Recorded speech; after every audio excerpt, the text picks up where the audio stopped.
Hey folks, do you ever have issues with your razors getting nicks, cuts, irritation, and they're so expensive for such a cheap product? Well, that's why you have to move over to Henson Shaving. Henson Shaving is a family-owned aerospace parts manufacturer that has made parts for the ISS, the International Space Station, and Mars rover, and now they are bringing precision engineering to your shaving experience. Razor blades are like diving boards. The longer the board, the more wobble. The more wobble, the more nicks, cuts, and scrapes. A bad shave isn't a blade problem, it's an extension problem. By using aerospace-grade CNC machines, Henson makes metal razors that extend just 0.0013 inches, which is less than the thickness of a human hair. That means a secure and stable blade with a vibration-free shave. It gets better. The razor has built-in channels to evacuate hair and cream, which makes clogging virtually impossible. Seriously, Henson Shaving wants the best razor, not the best razor business. They're not gouging you. That means no plastic, no subscriptions, no proprietary blades, and no planned obsolescence. The Henson razor works with standard dual-edge blades to give you that old-school shave with the benefits of new-school tech. Once you own a Henson razor, it's only about $3 to $5 per year to replace the blades. I got this for my fiance. He says he's never going back. In particular, just because like the idea that you have this nice razor, it shaves you better, less irritation, less of that redness and those ingrown hairs. And it's just cheaper in the long run because you just don't have to go to the drugstore and pick up those overpriced razor blades with like 5 different blades on it, but it doesn't give you the same shave that this gives you because of the technology that Henson uses. It's a really great investment and it saves you money in the long run. It's time to say no to subscriptions and yes to a razor that will last you a lifetime. Visit hensonshaving.com/majority to pick up the razor for you and use code majority, and you'll get 2 years worth of blades free with your razor. Just make sure to add them to your cart.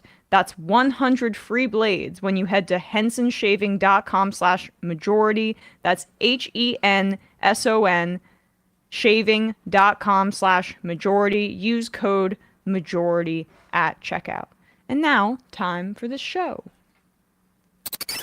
The Majority Report with Sam Seder. The destiny of America is always safer in the hands of the people than in the conference rooms of any elite. Sam Seder. They are unanimous in their hate for me, and I welcome their hatred. We must guard against the acquisition of unwarranted influence, whether sought or unsought, by the military-industrial complex. The Majority Report with Sam Seder.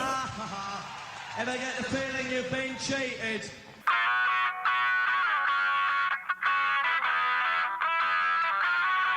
It is Thursday, April 11th, 2024. My name is Emma Vigeland, in for Sam Seder, and this is the 5-time award-winning Majority Report. We are broadcasting live steps from the industrially ravaged Gowanus Canal in the heartland of America, downtown Brooklyn, USA.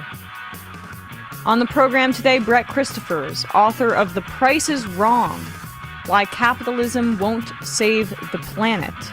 And later in the show, Ronnie Chatah will be with us to talk about Israel's attacks on Lebanon and that history there. Also on the program today, Arizona Republicans block Democratic efforts to repeal the Civil War-era abortion ban after the state's Supreme Court upheld it. Florida polling shows strong support for an abortion ballot measure in the fall. They need 60%, but could drive turnout. Samantha Power says famine is underway in Gaza, the first senior Biden official to say so publicly. The U.S. and Israel brace for retaliation for Israel's attacks on the Iranian consulate. Hamas says it does not have 40 living hostages to meet Israel's stated demands on a ceasefire. More and more indications that this military response had very little to do with hostage safety. This comes after the IDF kills Hamas leader Ismail Haniyeh's 3 sons. Not him, but his 3 sons who were in Gaza. Haniyeh was in Qatar. Biden is moving forward on closing the gun show loophole via executive action. Trump's efforts to delay his hush money trial fail for the 3rd time, as his ex-CFO Alan Weisselberg is sentenced to 5 months in Rikers for perjury in the fraud case. Biden tells reports he's considering ending the prosecution of Julian Assange. That's good news. House GOP hardliners kill Mike Johnson's efforts to revive an expiring warrantless surveillance law, stumbling into doing something good for once, mostly because Trump told them to do so. Iowa follows Texas's lead, giving itself the clearly unconstitutional authority to deport people. And lastly, O.J. Simpson's dead. Dead. That was the first news story I was conscious of as a young child. The chase. I remember it on TV. Someone could look it up. What year was that? 93, 92? 97 or 93? We'll have to look it up. All right. Well, all this and more on today's Majority Report. I mean, it was after the Rodney King beatings, I think a few years later, right? So are we talking 94, 95, 96? The riots were 1992, so I think 94. June 1994, yep. Got so it, that okay. was the first I remember being conscious of a little thing called news.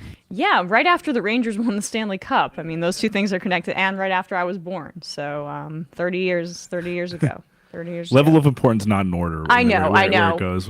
But I marked Emma's those birth, things. Rangers, Stanley Cup. I Okay. remember some of those historical events you hear about, like around, in 1994, around your birthday. I mean, Kurt Cobain died in April 1994. Didn't make a big impression on me, I must say. It did not. I mean, I was a huge Kurt Cobain fan. I read At that age?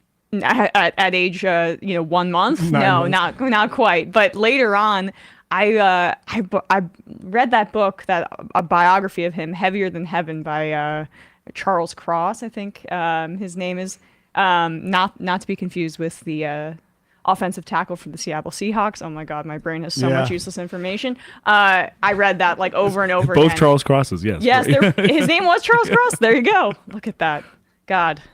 On my deathbed, I'm just going to be able to say, like, who There the were 2 4th string Charles wide Crosses. receiver was, but I won't be able to remember my kids' names or something like that. That'll be how I perish here. I don't know what sparked that existential So crisis. OJ, and Sam has nothing to do with it. OJ's dead. Sam has nothing to do with it as far as... Yes, as far as we know. As far as we know. Let's talk about this here. This is a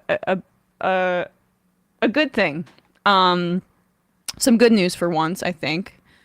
The Senate Banking Committee held hearings yesterday centered around student loan servicers, particularly the Missouri Higher Education Loan Authority, known as MOHELA. Elizabeth Warren is the committee chair. She does good work in this area and has made student loan debt pretty central to her time in the Senate over the past few years, was a part of pressuring the Biden administration to act on student loan debt. And as you know, I'm sure by now, his efforts to cancel $10,000 for people making less than $125K, up to $20,000 for Pell Grant recipients, that was overturned by the Supreme Court. And MOHELA, this Missouri Higher Education Loan Authority, was involved in that case. You might remember from last summer, the state of Missouri was one of the plaintiffs saying that they were harmed by student loan cancellation in Biden v. Nebraska. And The parasite bureaucracy? yeah. And what was amazing about this too, and what just goes to show how much of a joke the Supreme Court is that MOHELA, that organization, even though they're extremely unethical, as you're going to see in a bit, they were they didn't feel that they were harmed by student debt cancellation, even though Missouri claimed that they were, that this would affect their ability to repay the state, because MOHELA is a quasi-state agency. It basically acts as a student loan servicer, as a company, but it has these ties to the state. Missouri made this claim on their behalf, saying that they were going to be harmed financially, and that was why there was standing to claim that student debt cancellation would be in some way harmful financially to their interests. But all of these independent reports, analysis, even, indications from MOHELA themselves show that they were probably actually going to gain financially from student debt cancellation, because it had something to do with certain liabilities going away from MOHELA. All that being said, they're back in the news because the at issue here were their failures surrounding the return to repayment following the student debt payment moratorium in the pandemic. And as you'll hear in this testimony here, they were engaging in practices where they clearly didn't value the material realities of the borrowers. They were funneling them into kind of automated systems, sending them incorrect balances to millions of borrowers who relied on them to be the middleman for like this incredibly financially precarious situation for so many people in this country. And it's just another example of like these parasitic middlemen in this economy that we've created, exploiting people and not doing what they're supposed to be doing. And so this is Persis Yu. She is a part of the Student Borrower Protection Center. And she talks about this report that just came out about MOHELA and the issues surrounding the student loan servicer. But it's not just MOHELA as a boogeyman. Obviously, this is a broader problem. So much better for it. Earlier this week, the president unveiled further details of his plans to enact debt relief using authority under the Higher Education Act, which could benefit 30 million borrowers. But we know that this unprecedented progress and momentum is gravely threatened by the same servicers that get paid hundreds of millions of dollars to help borrowers manage their payments. The Student Borrower Protection Center and the AFT put out a report we call the MOHELA Papers, which uncovers evidence from a years-long investigation into MOHELA, the primary servicer responsible for the Public Service Loan Forgiveness Program, and the same servicer that was central in the Supreme Court case that robbed 40+ million borrowers of debt relief. We found that at a time when tens of millions of borrowers are stretching their budgets and struggling to navigate a complicated and changing student loan system, more than 4 in 10 MOHELA customers experienced a servicing failure. Instead of performing basic servicing functions such as providing borrowers with access to correct and timely information, MOHELA chose a complex call deflection scheme, a Byzantine loop of misinformation and false promises. As the sole servicer administering the PSLF program, MOHELA's servicing failures particularly harm public service workers and prevent them from getting relief. Most recent federal records show that under MOHELA, the backlog of unprocessed forms grew, exceeding at points 1.2 million forms and persisting for several reporting periods at more than 800,000 forms. Public service workers with eligible employment are getting denied. MOHELA sent incorrect bills to more than 250,000 borrowers and failed to send bills at all to more than 2 million borrowers, pushing 800,000 borrowers into delinquency. The call deflection scheme diverts borrowers away from customer service representatives, often to non-operative parts of MOHELA's website. Many of the servicing functions borrowers reach out for can only be performed by a live person. For low-income borrowers, this could be the difference between hundreds, if not thousands, of dollars over this next year. Amidst a time of unprecedented confusion and uncertainty, millions of borrowers reached out only to be led astray. Today, you will hear from industry lobbyists paid to offer spin, point fingers, and attempt to shield MOHELA from public scrutiny.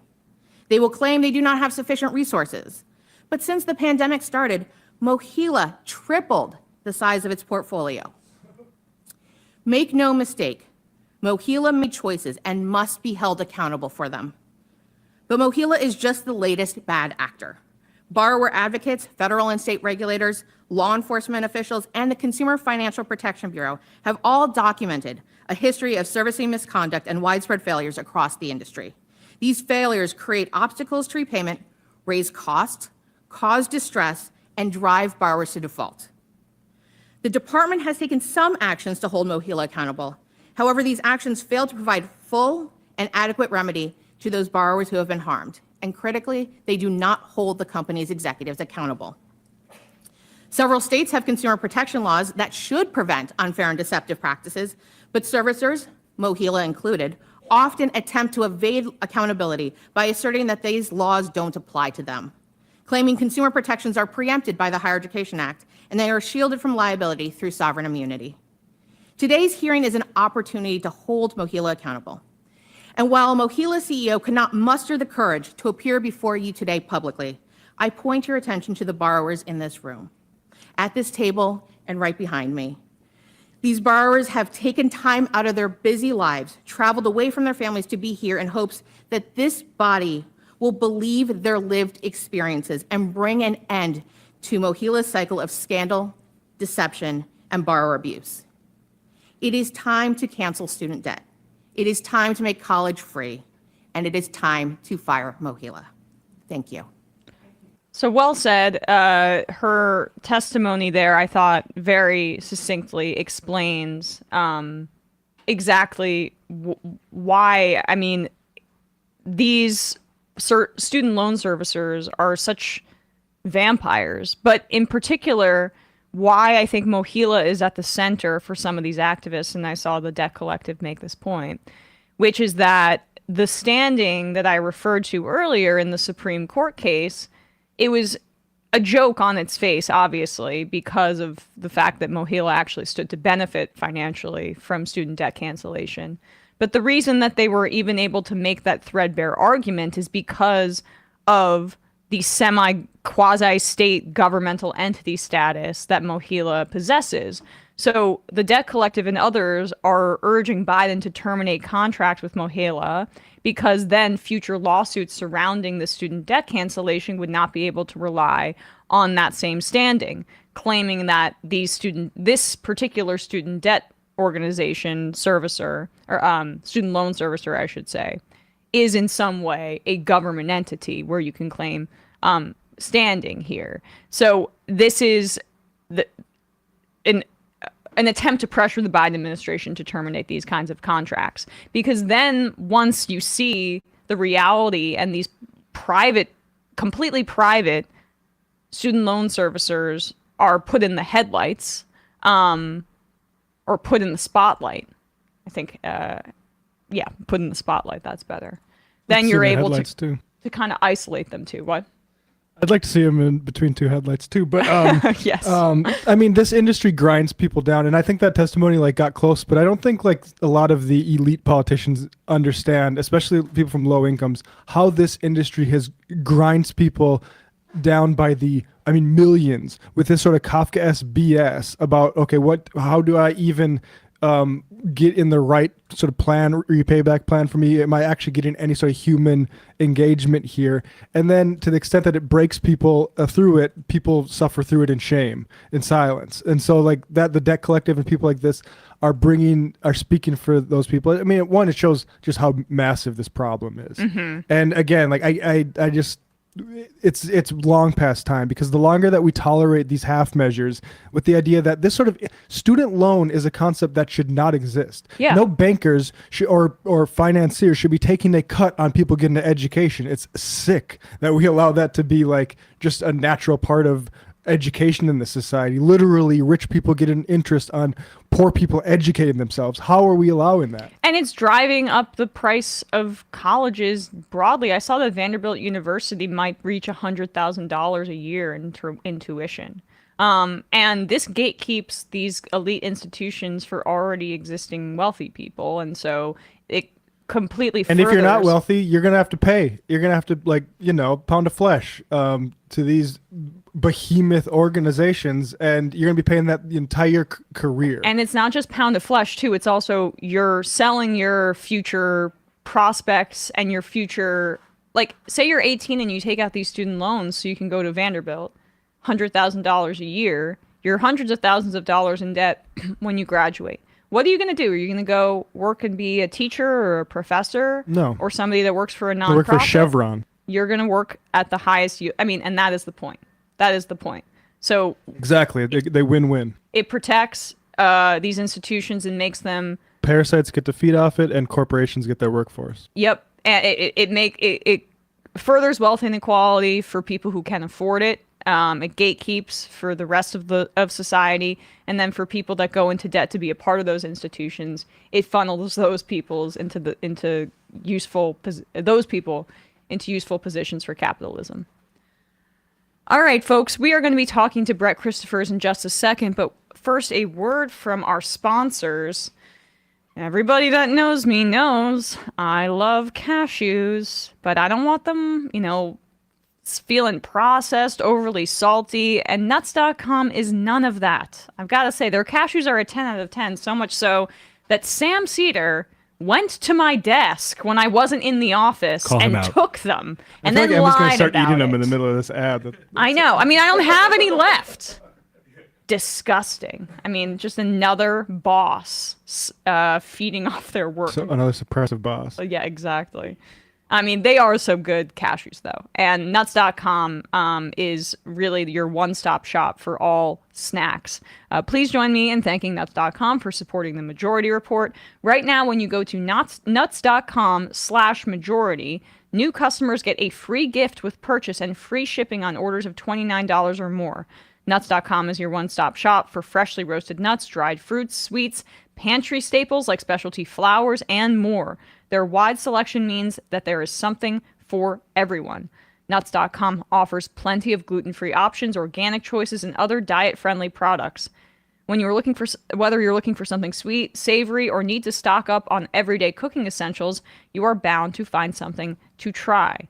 At Nuts.com, quality is top priority. They roast their nuts and pop their corn the same day it ships, so it reaches you deliciously fresh. Satisfaction is guaranteed. Shop a la carte at any time or opt into hassle-free auto deliveries so you never run out of your favorite items. This is what I gotta do.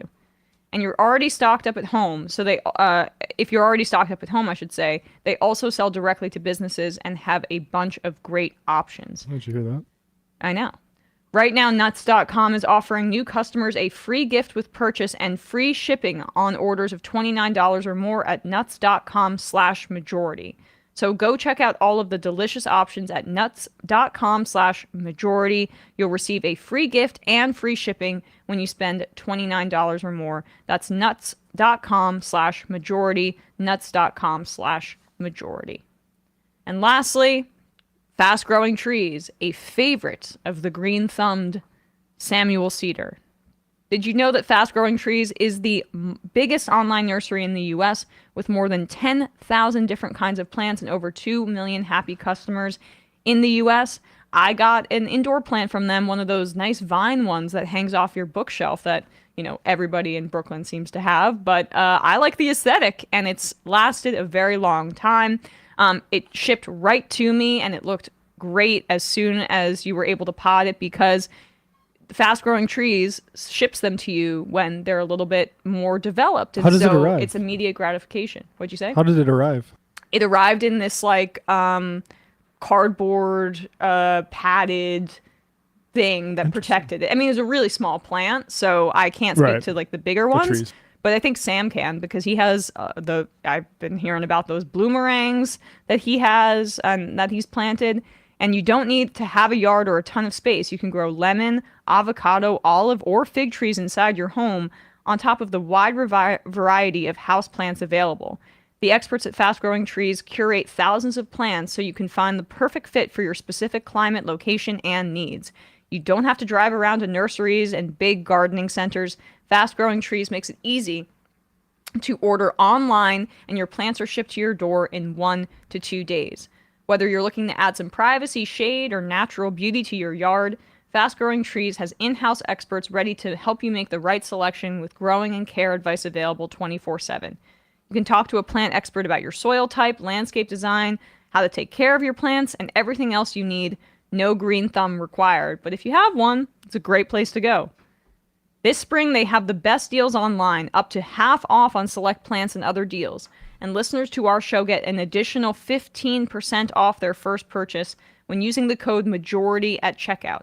That's an additional 15% off at fastgrowingtrees.com using the code MAJORITY at checkout. Fastgrowingtrees.com, code MAJORITY. Offer is valid for a limited time. Terms and conditions may apply. All right, quick break, folks, and then we'll be back with Brett Christophers.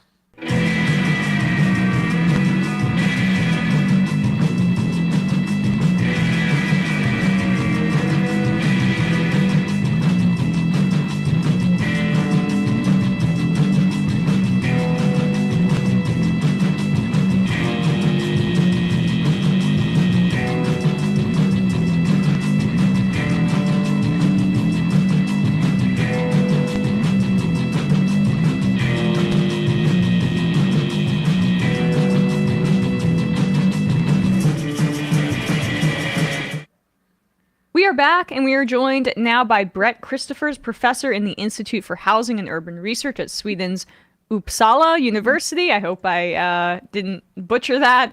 And the author of The Price is Wrong, Why Capitalism Won't Save the Planet. Brett, thanks so much for coming on the show today. Thanks for having me on. So, I wasn't expecting this when I picked up your book, because you don't typically see people who have a background in consulting have any kind of regard for the planet. I don't mean to be over the top about it, but we've talked about consultants on this show before, and how they can be these hired guns for corporations to cut costs. But how did your background as a management consultant inform your research and your work on this topic? Yeah, no, that's a good question.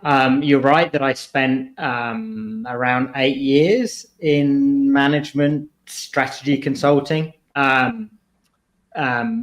which was a while back. And ever since then, I've been an academic. And actually, while it didn't take me long in that world to realize that world wasn't ultimately for me. It was an incredibly valuable period. And actually, I would argue that many of the most important things I learned about capitalism and the way capitalism works, I learned from when I was a consultant, being kind of, so to speak, within the belly of the beast. I learned a heck of a lot more then than I have done, in a way, subsequently, looking at capitalism from the outside as a kind of external analyst. Being part of it on a day-to-day basis was incredibly instructive, even if not ultimately for me as a career. What were some of those instructive pieces? I mean, what did you take away from that time? Well, I mean, I think a lot of it, to be honest, was really sort of basic stuff, but the sort of stuff that many people working outside of that world just don't know. Just really basics, like reading company balance sheets and understanding how capitalist businesses work on a day-to-day basis, and what kind of things work and what kind of thing doesn't. I mean, it sounds very mundane and very banal, but actually incredibly important. And I've carried that with me through all of my career. And as I say, it sounds very basic, but I actually think it's quite fundamental. That's throughout your book. I mean, it's inherent to it. It serves also as a bit of a myth buster about what motivates capital investment, right? I mean, it's absolutely. There's this romantic notion of these upstart businesses. If you have a good idea, I mean, you're going to get some investment and someone's going to see it, and then you can grow it into this large business. But, renewable energies are good ideas. Renewable energies have shown a lot of promise. And your book talks about how the perception of what the incentives are for investment in that, it's not exactly true, a lot of what people assume.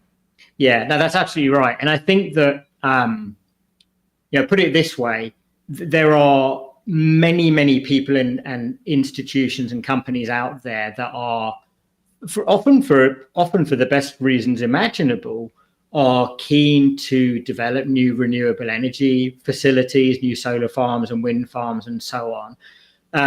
But the reality is that for every, let's say for every 100 ideas for projects that are out there, only a handful ever proceed to development. Now, there's a very common conception out there that the biggest obstacle for those developments that don't ultimately make it is because they don't get planning permission, they don't get the permits they need, they don't get the grid connection and so on.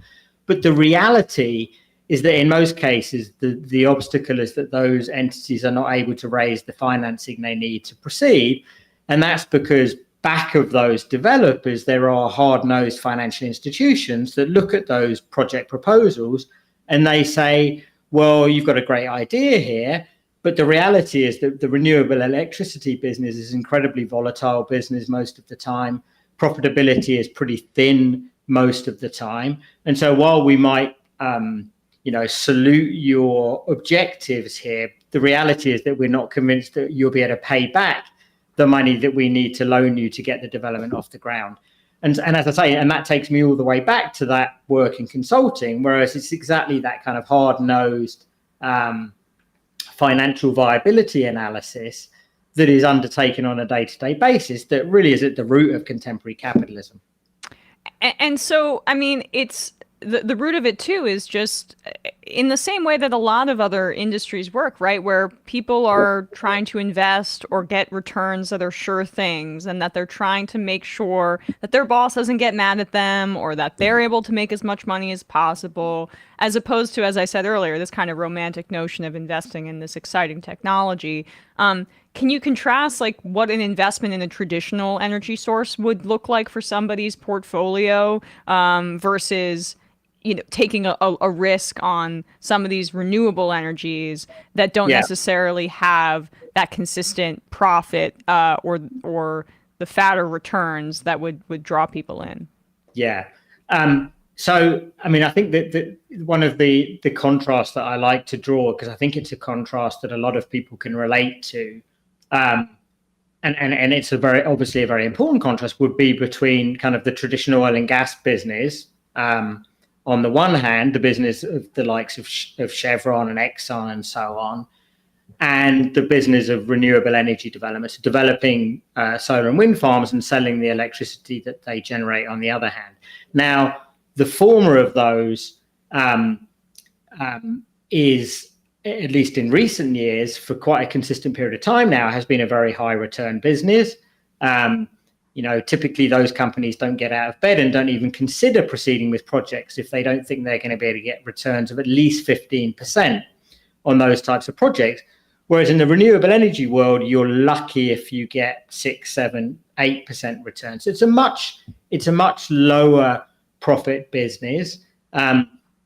Now, in underlying terms, both of them are volatile, but one of the things that you find in the oil and gas business that you don't find in the renewables business is that they're over a considerable period of time, they have developed various institutional structures, institutional mechanisms to try to mitigate that volatility. And so the best example of that would be OPEC, right? OPEC is nothing if not a price fixing cartel. And if there's any concern in the global oil market that prices are going down, OPEC calls a halt to production in certain parts of the OPEC world and asks for production quotas to be railed back.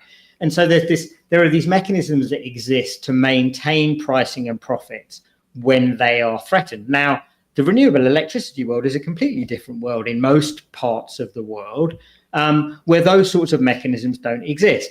It's an incredibly competitive world. Generating companies are selling their electricity into incredibly competitive wholesale markets for the buying and selling of electricity.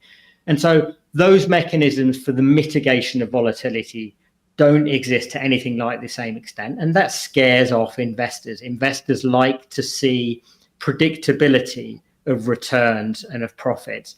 And in the renewables world, those forms of predictability and stability are quite hard to find. They do exist, but they tend to be provided by governments rather than by within market mechanisms, so to speak. And I mean, it almost the OPEC example is such a great one, right? Because it's basically capital reaching a certain threshold, and where you get to a certain level of power, where then there's colluding and price fixing that can go on, and it's accepted, but then it reinforces itself, because then there's that built-in stability just by the amount of money that we're talking about here, and the fact that those players can throw their weight around, that it congeals, right? I mean, it's almost as if, right, go on. It does, and and the thing that it does, I think, that's probably most important, is that it provides continuing incentives for investment in that sector, right? If prospective developers of new oil and gas resources can see that the price volatility in oil markets has reduced over time because of the efficacy of institutions like OPEC, then it's very easy for them to take the decisions to make that investment. But in a sector where that confidence and that predictability doesn't exist, then it's much harder for the necessary financing to be raised. And I think that and I think that's where you are in the renewables market globally, is that you're in a situation now where not least with interest rates having gone up and with supply chain costs having gone up, there is a great degree of hesitancy amongst financial institutions in particular to provide the financing that renewables developers require in order to proceed with those developments. And I think that's precisely why you see things like the Inflation Reduction Act in the US, which is a situation where over time, the level of the tax credits that the US government had been providing to wind and solar developers had been going down over time. There was generally a confidence in government that you could kind of wean the industry off those subsidies because of declining technology costs and all the rest of it. But what happened as those subsidies got reduced was that investment began to stagnate.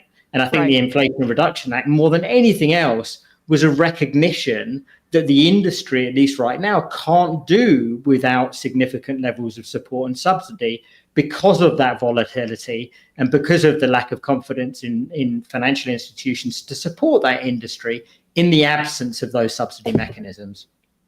And so it does basically, even though the Inflation Reduction Act is a pro-capitalist bill, it's about spurring investment by giving these tax credits. It hasn't created the desired effect based on what you're saying, which means perhaps a heavier state hand would be more appropriate to speed this along, given the severity of what we're seeing.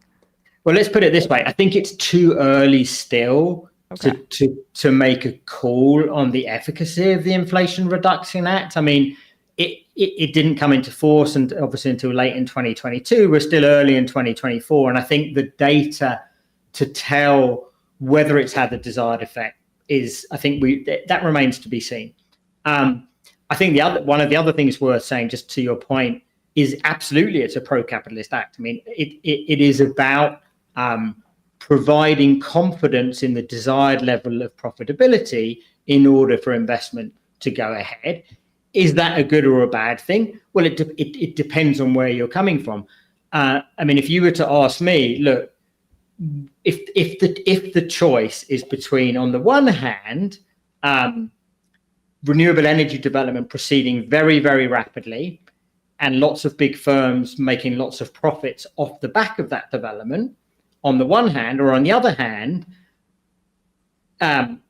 the necessary levels of profitability not being available and capitalists not therefore investing and therefore renewable energy development not occurring at speed and at scale, then I would take the first option every time. But of course, in the wider political economic scheme of things, those are not the only two choices. We live in a world where in most parts of the world, including the US, the energy transition has essentially been outsourced to the private sector and to markets. Governments have essentially said, look, we expect you, the private sector, to do this, to take the lead.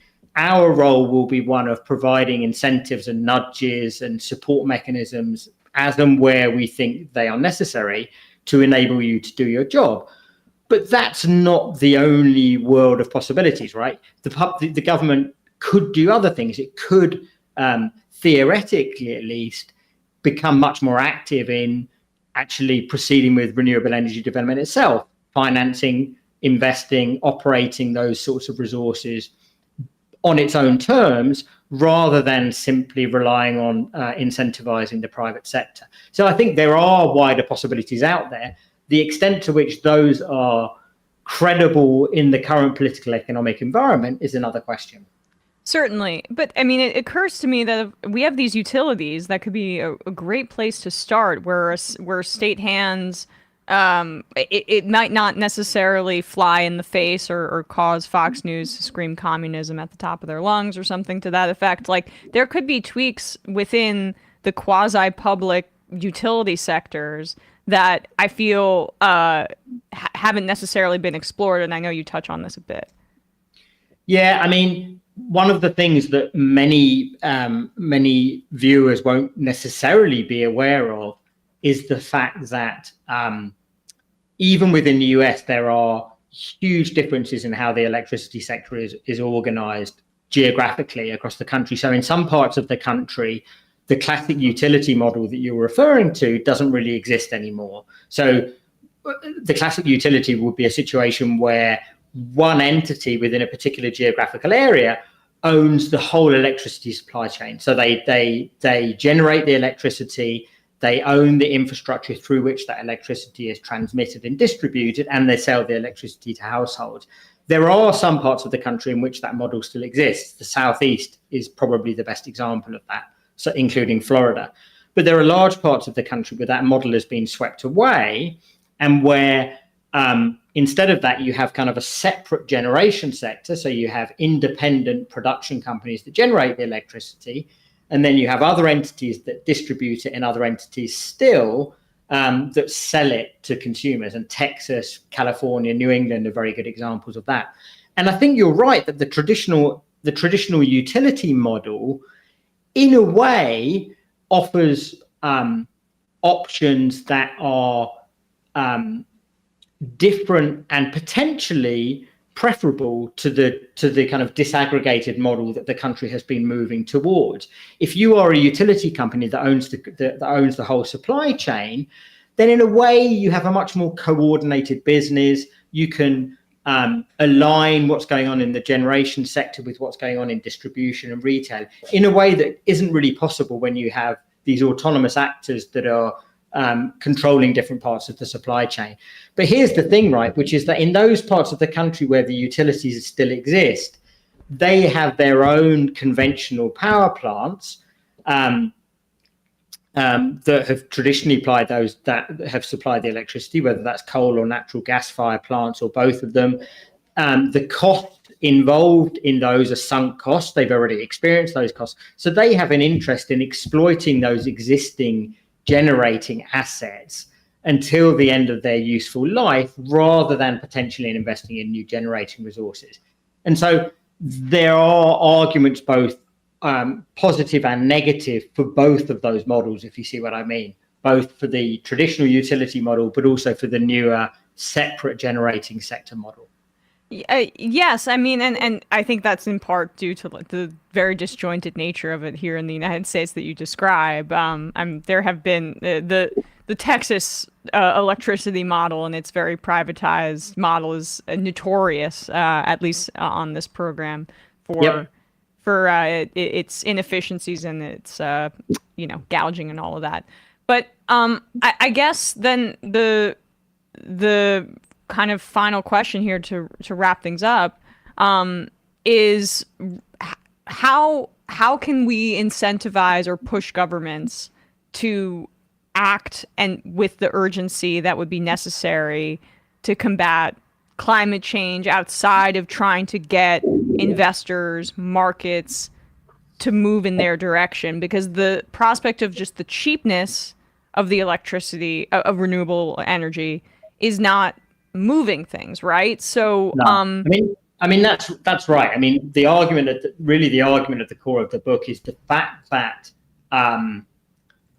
it has become increasingly cheap to generate electricity through solar and wind resources is not enough economically if actors are not incentivized to invest in the development of those resources in the first place. And there are significant problems around those incentives, not least relating to the points about volatility that we talked about earlier. It's not only about volatility, but volatility is a key part of that.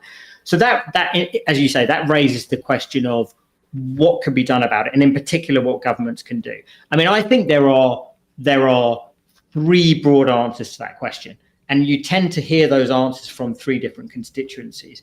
So the answer that you get from kind of mainstream energy economists, what they say is that the problem is not that we're relying on the private sector and markets. They would argue that the problem is that we haven't got the market design right.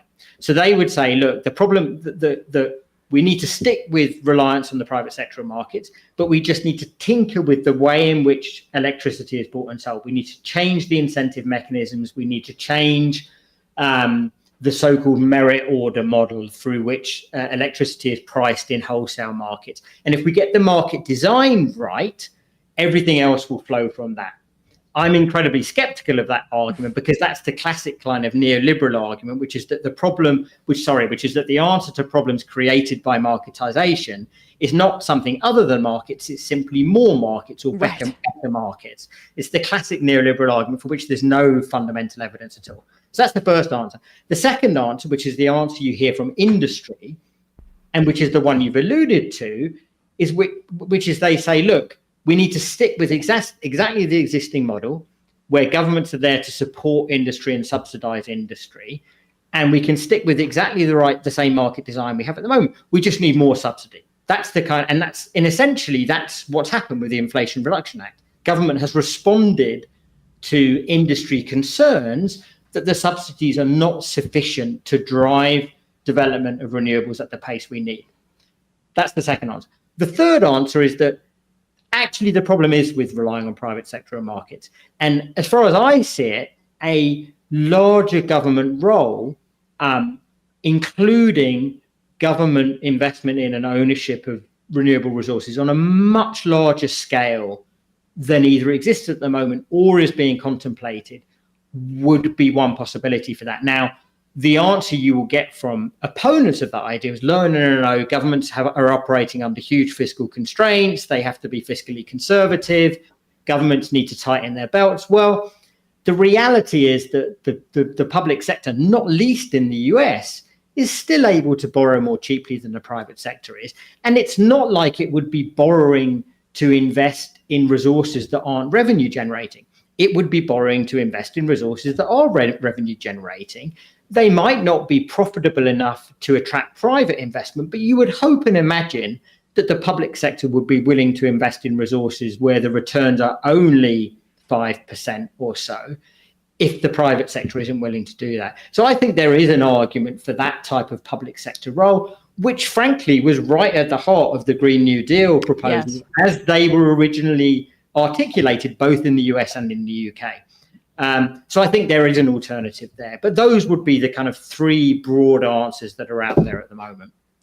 The book is really fascinating. It's called The Price is Wrong, Why Capitalism Won't Save the Planet. Brett Christophers, thanks so much for your time today. I really appreciate it. Thanks for having me.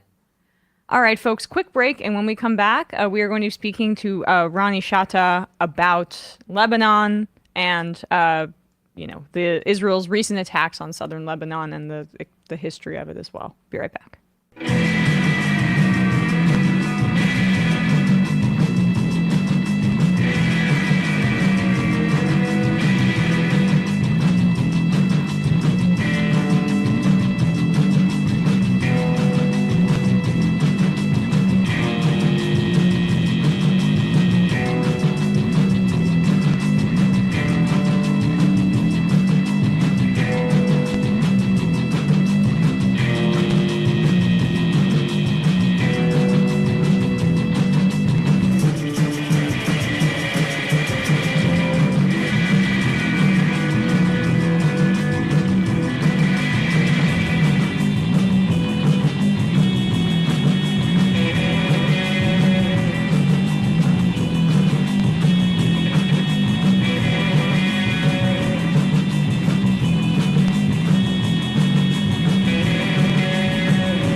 We are back, and we are joined now by Ronnie Chatah, writer, host of the Beirut Banyan, and founder of Walk Beirut.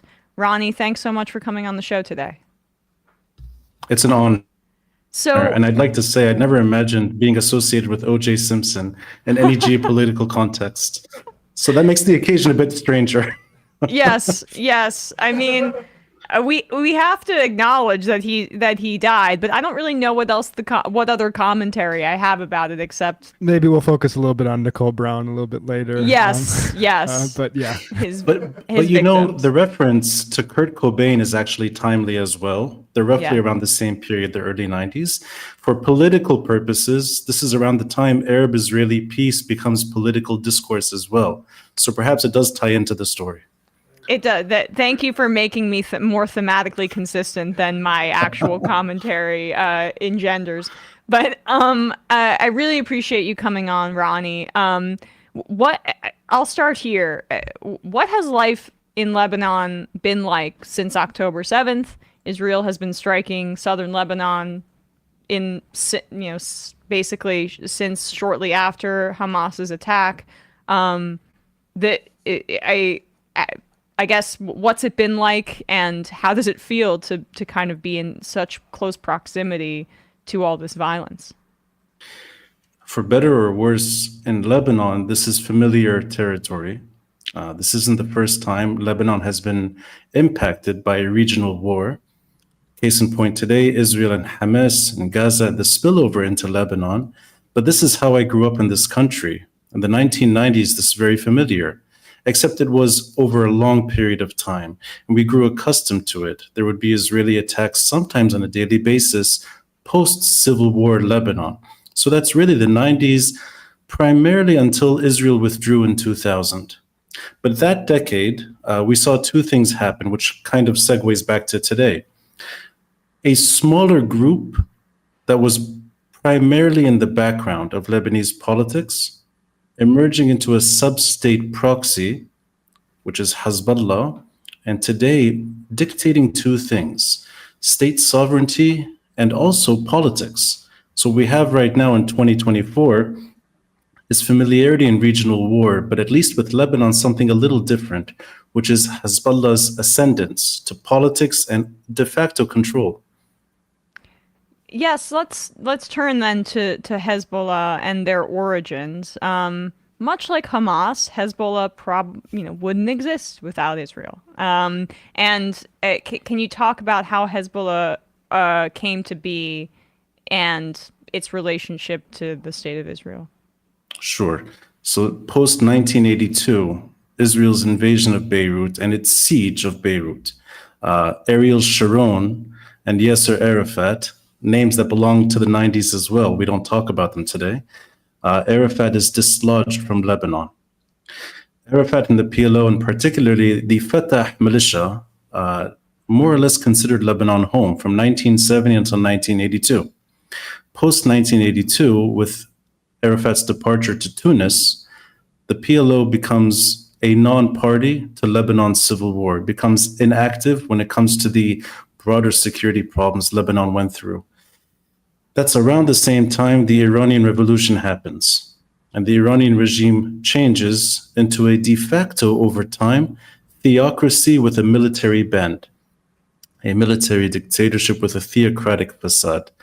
And its primary objective in the early 1980s was, I think, and this is my understanding of Hezbollah, is trying to seek leverage in a country like Lebanon back then, today throughout the region, but primarily in Lebanon, to have what would emerge over time as not just a resistance force that was fighting the Israelis successfully. And I think it's important to remember as well that Hezbollah is a feared entity among Israeli scholars, Israeli soldiers. People talk about Hezbollah not with a joking manner. They take this group seriously.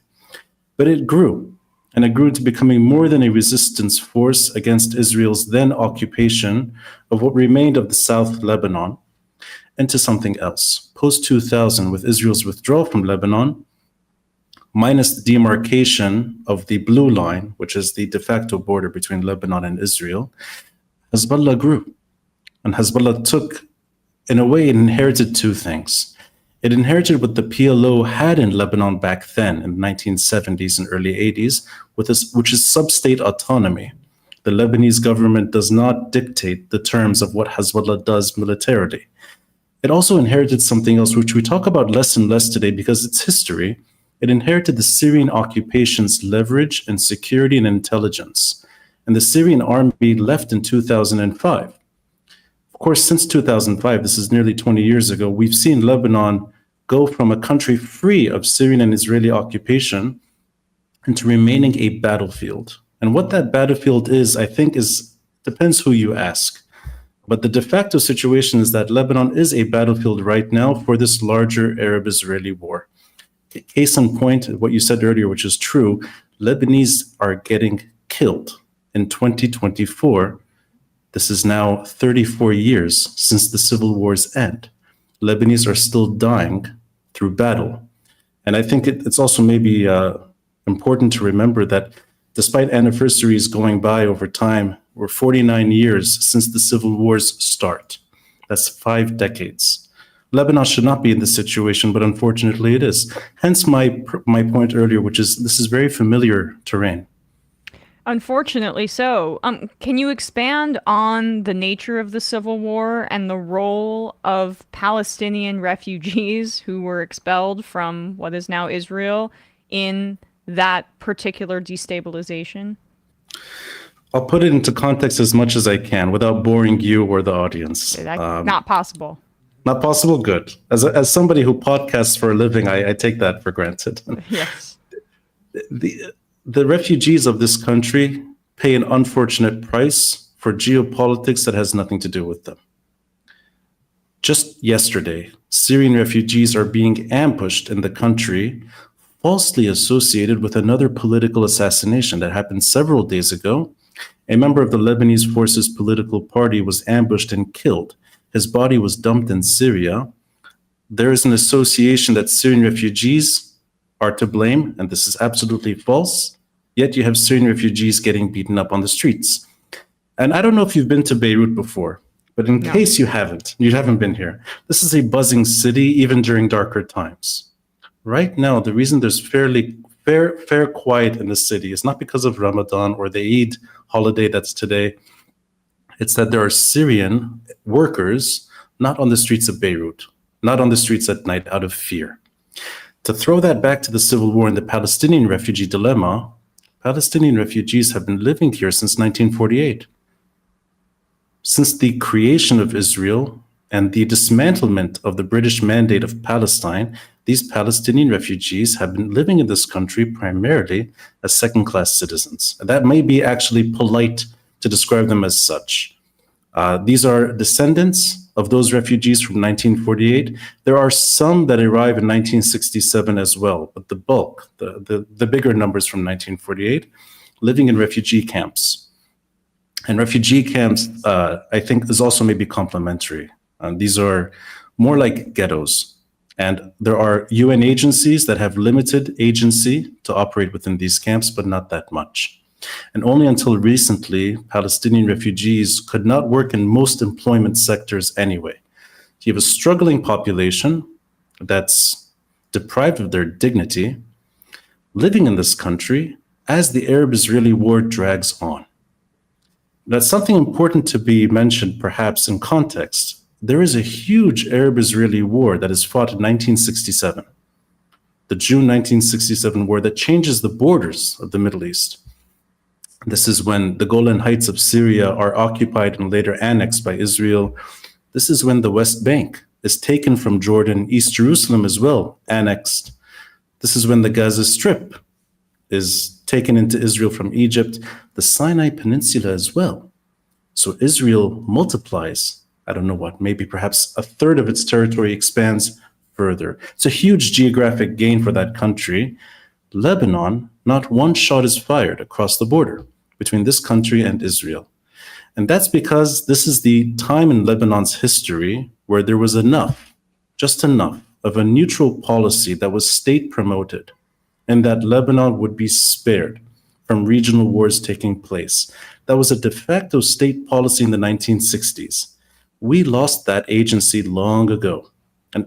Arafat's arrival to this country, the PLO's establishment here in this country, changes those conditions forever. You don't have a Lebanese army in control of the Lebanese state, or at least its security and defense, peace and war. Instead, you have a sub-state militia that is dictating those terms. 5 years later, in 1975. Well, can I pause just for 1 second, just to sit with that for a moment? So this influx of Palestinian refugees expelled in the Nakba, expelled in the decades prior, basically creates destabilization within Lebanon. And now, of course, you say the continued Palestinian refugees are second-class citizens as well. But how many Palestinian refugees came during that time period? And I guess, how did the PLO kind of sap the agency of the Lebanese government and take on so much power within the country? I appreciate you asking these questions. This is why I come prepared with a pen and paper. Thank you for asking this. It is roughly 100,000 Palestinian refugees that moved from the Galilee, which is northern Israel, northern Palestine, into Lebanon. So roughly 100,000 settle here. I think it's about the same in Syria as well. And the numbers in Jordan escape me now. But 100,000 refugees that flee war and flee the catastrophe, Nakba, end up in Lebanon 22 years before politics changes in this country. So it's 1948. The refugees that live in camps and are deprived of most rights remain refugees, even though the PLO and Fatah is operating in other countries, and it's not their doing here. These refugees are simply suffering in Lebanon, but politics is changing in the region designed for war. It's 1969. That's the year things changed for Lebanon, and when the PLO sets up its base in this country months later. It's called the Cairo Agreement. This is a settlement where Arafat and Fatah are not sustainable to the Jordanian regime. Prior to that, Arafat considered Jordan home. There is a brief civil war in Jordan that spells the end for Arafat's presence in that country. And the Cairo Agreement is an Arab League agreement that more or less suggests a better place for Arafat, which is southern Lebanon, loosely termed back then as Fatah land, meaning that army, that sub-state army, that militia can operate in southern Lebanon to fight Israel. The association with that group, that militia, that infrastructure with refugees, it takes a few years before all hell breaks loose. And that's April 13, 1975. The reason I'm mentioning 1969 and 1975 in the same essence is that it takes a few years for Lebanon to completely break down into outright anarchy. But something happens, which is other militia take hold.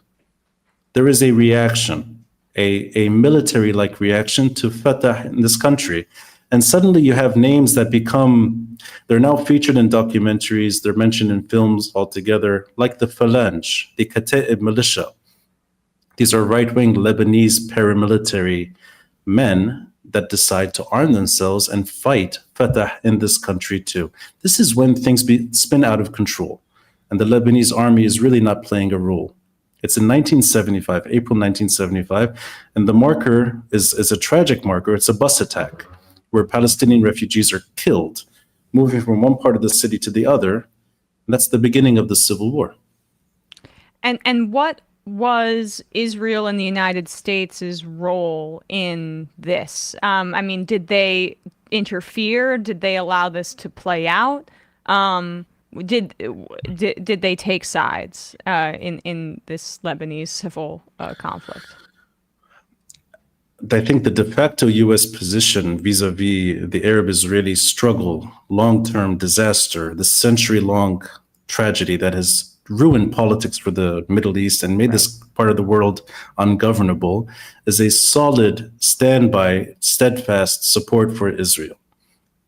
Back then, there was a Lebanese state that the U.S. had better ties with, and there was a state that they could talk to as well. Not what we have right now, which is almost a shell of a state that panders to geopolitical problems, not to Lebanese interests. But back then, the Lebanese state was a friend to the US for the most part. And actually, it's the American Marines that pay a heavy price in the early 1980s for that steadfast support back then to trying to reconfigure and reconstruct Lebanon during the war. This is a 1980s Marine barracks, and I don't remember the exact numbers, maybe 150, if not more, US soldiers are killed in this country. And the numbers actually could be wrong. It could be much larger than that. But the US embassy, which used to be in Beirut, is blown up twice. The US embassy today is not in Beirut. It's in the outskirts of the city. It's almost like a fortress on the hills outside of Beirut. The US policy to Lebanon, this is going back to the Reagan years, this is a long time ago, was that peacekeeping is not going to work. At times, cosmetic strikes, and sorry to use this term this way, cosmetic meaning the USS New Jersey, this was a ship that was parked in the Mediterranean, would sometimes strike in the mountains of Lebanon occasionally. Nothing like Israel's siege into Beirut, nothing like earlier American involvement. There was a distancing. And it wasn't actually, I think it's until the late 1990s, if I'm not mistaken, there was a travel ban on Americans coming to this country.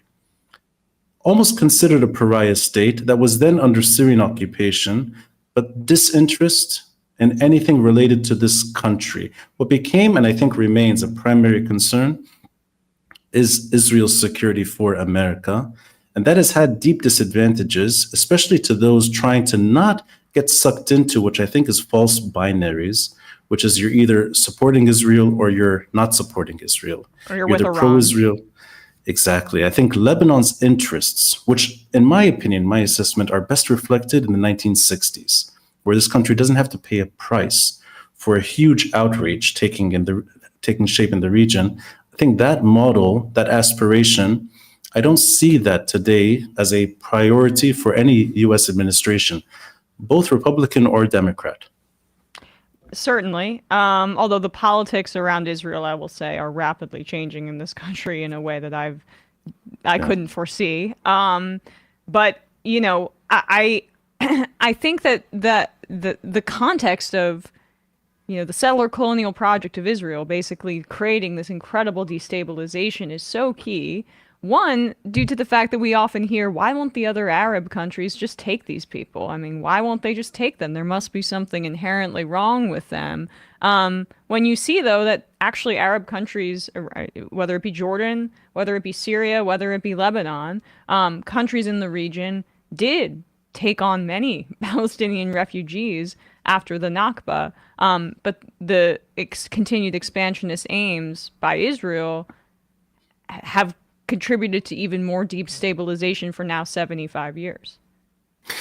You know, it's quite interesting. I think all of these different facts are all accurate, and they shape, I think, how regimes interact with each other in this part of the world. And I'll give you an example.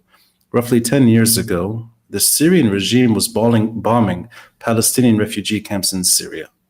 You have thousands of Palestinian refugees killed by the Assad regime. You have today thousands of Palestinian refugees. What's the number now? 35,000, perhaps more. Palestinian refugees and civilians in Gaza getting killed on a daily basis. I think both are true in that these regimes and Israel's nominal enemies as well, I think, have hijacked this cause and turned it into one that perverts society. It destroys politics, but it also destroys society, especially where divisions are fragile. Case in point is a country like Lebanon, where you have a Palestinian cause, a moral support that is real, and I think that's majority, and that Lebanese look at the suffering of what's happening right now in Gaza and open their hearts and extend their sympathies always. That's the overwhelming majority sentiment. Despite calls to the contrary, I think that is true. What is also true is that this cause can be hijacked. You can have a paramilitary force like Hezbollah, which is raison d'etre is to fight Israel, built to defend Iran's interests, but its raison d'etre is to fight Israel.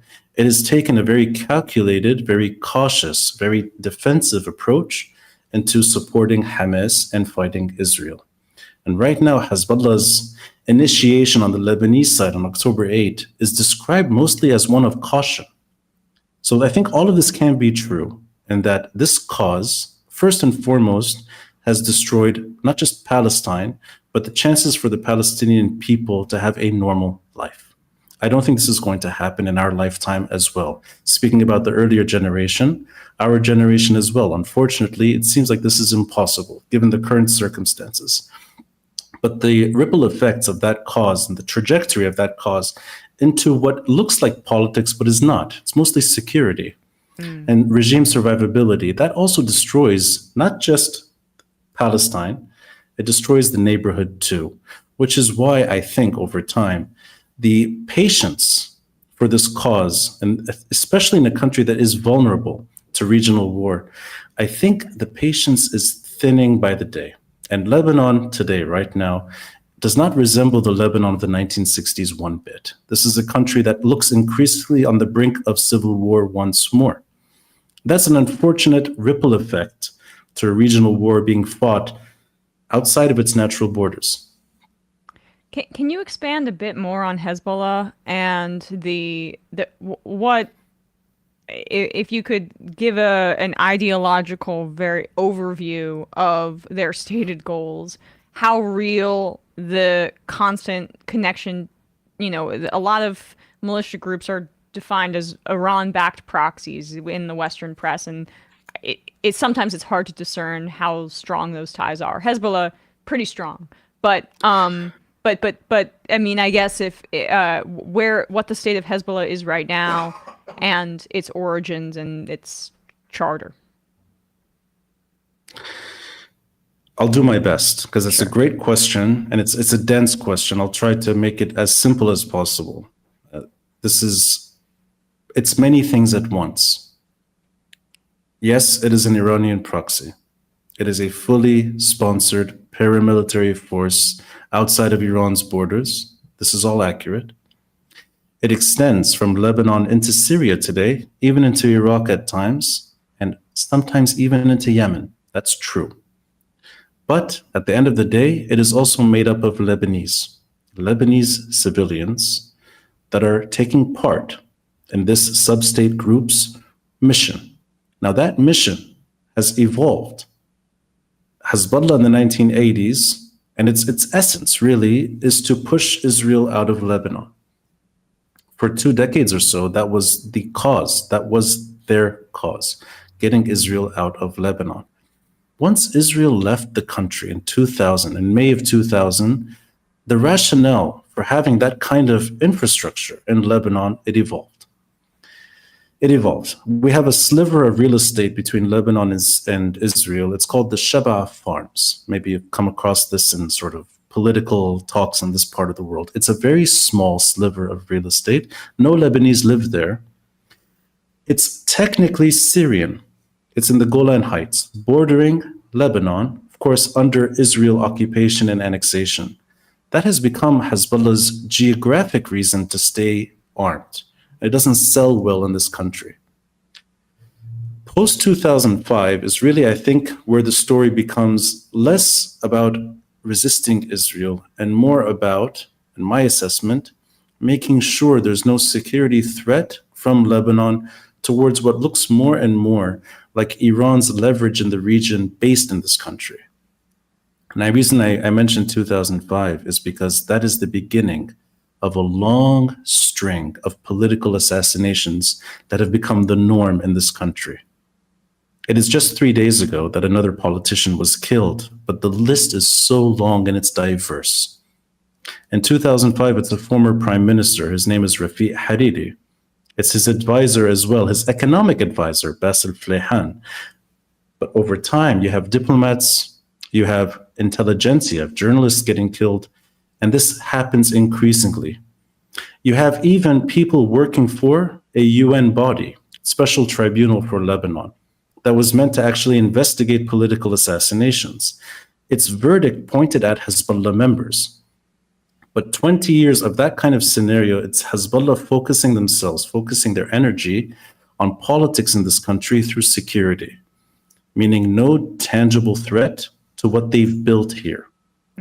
I'll give you maybe, I don't know if it, maybe I'm allowed to do this, I hope. It's a personal story for me. The guy in the background is my father. He's one of those politicians killed by Hezbollah as well in late 2013. It has impacted so many of us. All of us have lost friends to that long string of political assassinations. We've grown adjusted to it as well. And I think Hezbollah's primary concern right now is finding a narrative that sells because they're deeply unpopular in the country. Even when you have the conditions for their popularity, like the ongoing Hamas-Israel tragedy. They have the conditions for sympathy, but they're not being met.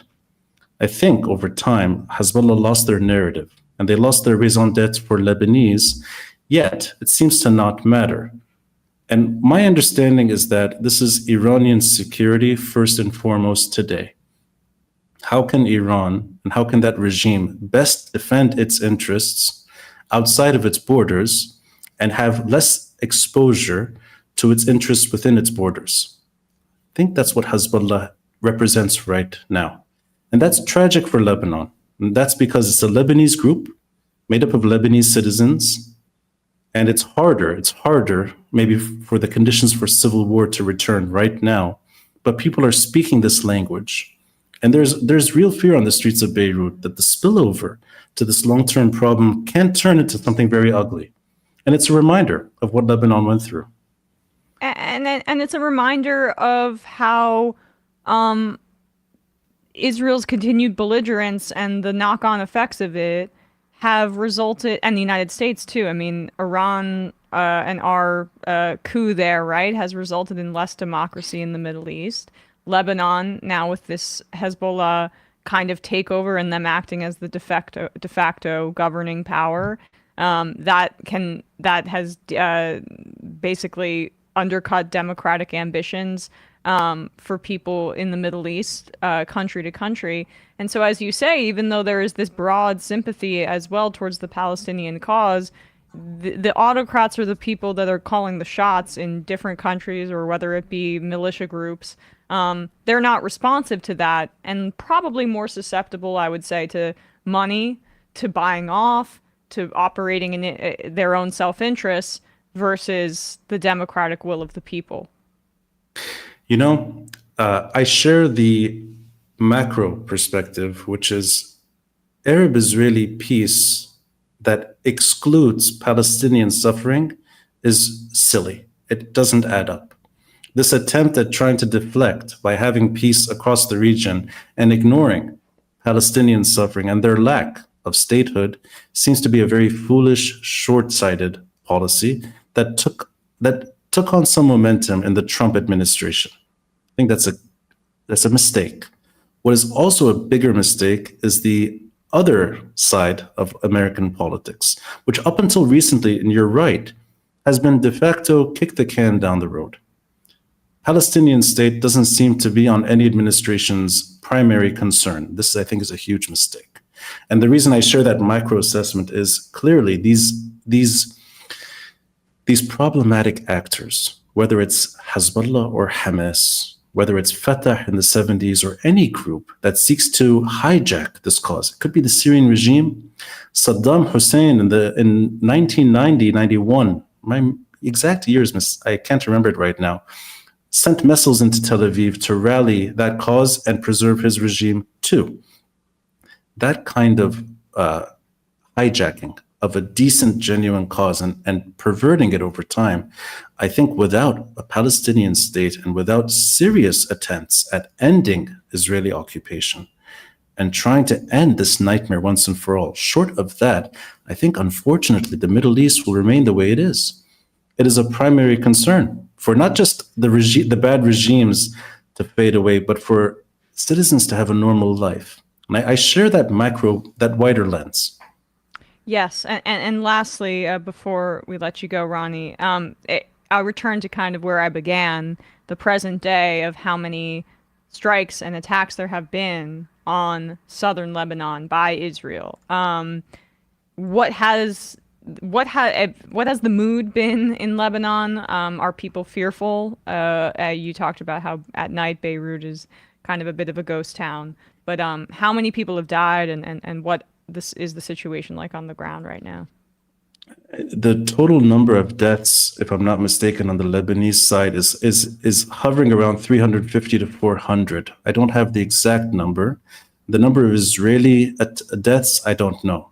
But in terms of the Lebanese side, whether it's Hezbollah militants or civilians, or even for that matter, journalists doing their job, somebody that I know was killed on October 13. A Reuters photojournalist was doing his job in southern Lebanon and was killed. These people are dying as well. But I think the bigger problem is that this country is so adjusted to abnormality that you can have this happening in the south. You can even have surgical strikes that hit Beirut. I think it's January. The top Hamas leader in the country was killed by an Israeli drone in Beirut, in southern Beirut. You can have that kind of strategic attack too, where a drone missile hits an apartment and hits the people in that apartment, and civilians upstairs and downstairs are spared. This is the kind of abnormality Lebanese grew accustomed to. And you can have a war zone in the south, in the southeast, in the east as well. And you can have also Lebanese going out. Now it's a holiday season. There's many religious holidays in this country that tend to line up sometimes all together. This year it's 2 variations of Easter and Ramadan. So Lebanese go out. There's traffic sometimes. People go out, they drink, they dance, they eat. They spend their night hours outside, knowing full well that there's a war happening, not just in Israel and Gaza, but in southern Lebanon. That's the country I've grown up in. I think that's the biggest tragedy, is that everyone's accustomed to it now, and the prospects for some form of positive stability long term, I don't see them emerging anytime soon. Well, we can only hope. Ronnie, I really appreciate your time today. The podcast is called the Beirut Banyan. Walk Beirut. You do some walking tours. If ever anyone's ever in the area, you should hit up Ronnie and his group. Thanks so much for your time today. I really appreciate it. I appreciate it. I'd like to just say one thing, though, before we go. Sure. I know your platform, thanks to a friend of mine who's been on your show, Drew Mkhayed. He actually briefly introduced me to Michael Brooks. And Michael Brooks, this is a week before his passing. We were sort of interacting with each other online. I grew to find him very attractive, an insatiable laugh, serious politics and principles too, but also nuance, which is rare. So I've grown, I'm a big fan of the show. So thanks to Michael Brooks and your platform for letting me know better about what's happening in the US as well. Thank you, Ronnie. Thank you so much. That's great to hear. Really appreciate that, and have a good rest of your day. Or Thank night. you. Oh, yeah. Yeah. All right, folks. With that, we're going to wrap up the first part of this program. 3 parts head into the fun half. That was great to hear. Some wonderful words about Michael. Matt, what's happening on Left Reckoning? Yeah. Let me remind myself. Well, we had Anthony Fantano on to talk about the Kendrick Lamar diss verse that is kind of throwing people into a tizzy. And also Kurt Hackbarth and his co-host of his new show, I'm not Soberania, I believe it's called, talking about Mexico and AMLO and that sort of stuff. So check that out. Really good show. Really full show, frankly. We gave you your money's worth for the freebie listeners on Tuesday. So watch that show. And on ESPN, we spoke about the Women's Championship, Caitlin Clark's lasting impact, the Stephon Diggs trade, and more. I guess a little bit of my concerns about the Milwaukee Bucks, although they actually had a pretty big win last night against Orlando, so they might have locked up that 2 seed. We'll be talking about the NBA and the NHL playoffs approaching and more on Monday as well. YouTube.com/ESPN show. Yeah, we've got Brandon here, and I'm going to get Binder here in a second as well. Hey, Brandon. Hello. Hey. What's happening over on the discourse? Well, this weekend I'm going to be launching a little bit of self-indulgent novelty on the discourse, I've decided to do a few more extended media takes for the fans because I know there's been requests for that. So I'll be releasing one of those and we'll see how it goes, which won't replace our normal political work that is admittedly inconsistent, but everything's political. You'll be getting both. Some Cadet Kelly analysis, Brandon? Oh, man. I have a lot of thoughts about the family dynamics and Cadet Kelly. But I don't want to get into this right now, but all right, we can be at this for an hour. Yeah, save it for the listeners of the show. Binder, what's happening on Doomed and Scam Economy and such? Hello. On the flip side of what Brandon said, WrestleMania discussion did completely replace the politics talk on my show. Not completely. Something's in the air. Yeah, it was WrestleMania this past weekend, so we definitely talked about it on the feed with listeners who called in, youtube.com/MattBinder. But this audience is probably more interested in this part. We discussed the Arizona abortion ruling, and we discussed the incredible Jesse Waters clip over on the Valuetainment podcast. We have with that too. PBD. Yeah. Did you guys play that already? No, we have it for the fun half. We have it. Oh my God. So maybe you won't go to youtube.com/MattBinder to check that part out, but the rest you will. We'll see. Maybe we won't get to it. Who knows? I want to double dip. We could, or we could just rant about Israel for an hour, which is super easy. All right, we won't do that, I promise, guys. We actually have some fun clips to get to. The number is 646-257-3920. See you in the fun half. 3 months from now, 6 months from now, 9 months from now. And I don't think it's going to be the same as it looks like in 6 months from now. And I don't know if it's necessarily going to be better 6 months from now than it is 3 months from now. But I think around 18 months out, we're going to look back and go like, wow. What? What is that going on? It's nuts. Wait a second. Hold on for a second. EmMajority Report. Emma, welcome to the program. Hey. Matt. What is up, everyone? Nomi Key. You did it. Let's go, Brandon. Let's go, Brandon. Bradley, you want to say hello? Sorry to disappoint everyone. I'm just a random guy. It's all the boys today. Fundamentally false. No, I'm sorry. Women's Stop talking for a second and let me finish. Where is this coming from, dude? But dude, you want to smoke this 7A? Yes. Hi, me? Is it? Yes. Is this me? Is it me? It is you. Is this me? Hello, is this me? I think it is you. Who is you? No sound. Every single freaking day. What's on your mind? Sports. We can discuss free markets and we can discuss capitalism. I'm gonna go throw up. Libertarians. They're so stupid though. Common sense says, of course. gobbledygook. We fucking nailed him! So what's 79 plus 21? Challenge Matt. I'm positively quivering. I believe 96, I want to say. 857-210-35-501. 1/2. 3/8. 9/11, for instance. $3,400, $1,900.